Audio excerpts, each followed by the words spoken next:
Yeah, you need to do something until this kind of analysis will be, usable for your analysis to represent your wells and to represent your field. Okay, but in this video, we are just focusing on how to create the type well analysis.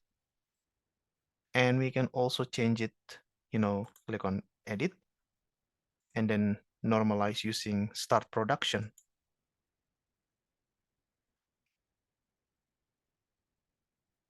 And you can see the decline will change.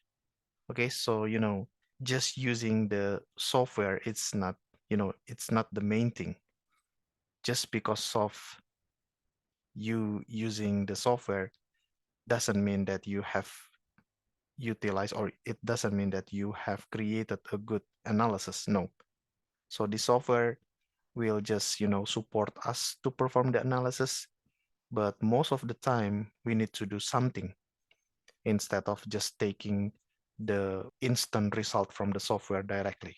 Okay, so let's see here. If you use start production to normalize the plot, you will have inclining trend for your P90. And of course, it's not a good conclusion, right?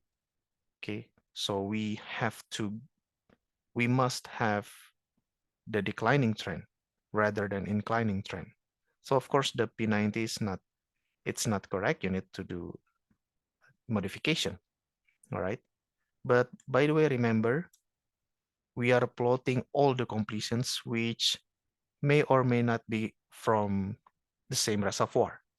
So of course, it's not it's not the right thing, but for the sake of simplicity, for the sake of demonstration, I use all the completions, although they may not be come from same reservoir. Okay, but again, you can see the inclining trend, it's not correct. So you need to do adjustment on the normalization or the number of completions. Let's change it to peak production for normalization. And this is the result. Flowing time. Okay. And then peak flowing time.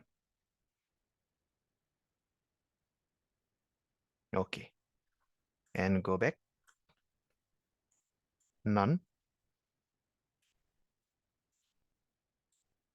Okay. And then finished. All right. We are here again. And then I want to uncheck sample count, for example. Okay. You can also uncheck the P90 if you want.